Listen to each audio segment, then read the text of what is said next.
အားလုံးပဲမင်္ဂလာပါ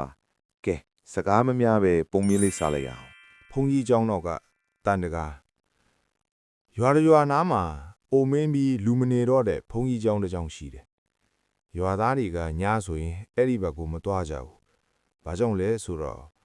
ညတန်းကောင်လောက်ဆိုရင်ဖုန်ကြီးပရိဖတ်တန်လို့အတန်ဒီကြားတယ်လို့ပဲဒါပေမဲ့အဲ့ဒီဖုန်ကြီးเจ้าမှာ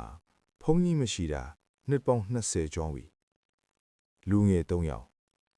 တနေ့မှာမောင်စောမောင်ထပ်မောင်နိုင်ဆိုတဲ့လူငယ်3ယောက်ကအဲ့ဒီတရင်ကိုမယုံကြဘူး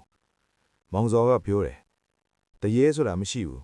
ဒီညဖုန်ကြီးเจ้าနဲ့တွားကြည့်အောင်လို့သူတို့3ယောက်ည7:00နာရီမှာမီးလုံးတွေယူပြီးတွားကြတယ်ဖုန်ကြီးเจ้าနဲ့ဖုန်ကြီးเจ้าကအရန်သိစိတ်နေတယ်လေတိုက်တန်တရွက်လုံးတန်ပင်ပုတ်တွေတိုက်တန်ပဲရှိတယ်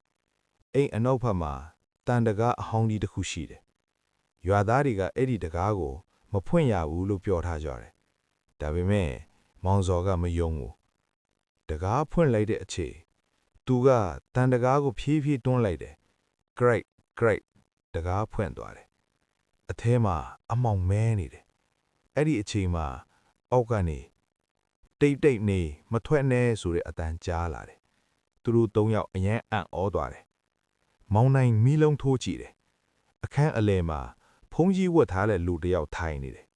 ခေါင်းငုံပြီးတရားဖတ်နေတယ်လို့အတန်ထွက်နေတယ်ဒါပေမဲ့မျက်နှာကိုမမြင်ရအောင်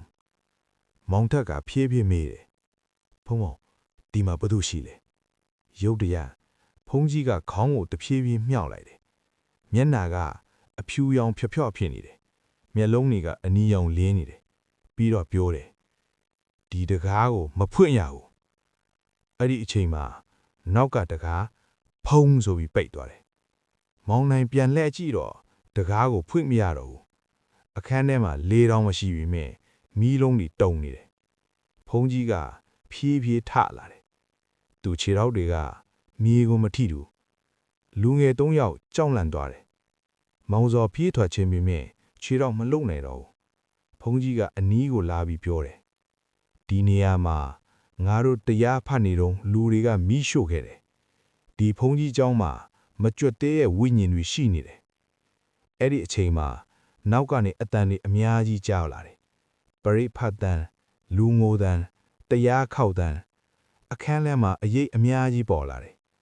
မောင်နိုင်ကြောက်ငုံလို့ကဲပါလို့အော်လိုက်တယ်ရုတ်တရက်မီးလုံးတွေအားလုံးပျောက်သွားတယ်အခန်းတစ်ခုလုံးအမှောင်မဲသွားတယ်နောက်ဆုံးသူတို့ကြားတာကဒီနေရာကိုမလာနဲ့မနဲ့မိုးလင်းတော့ရွာသားတွေဖူးကြီးเจ้าနဲ့ဝင်ကြည့်လူငယ်3ယောက်ကိုတကားနားမှာမေ့လဲနေအခြေအနေတွေ့တယ်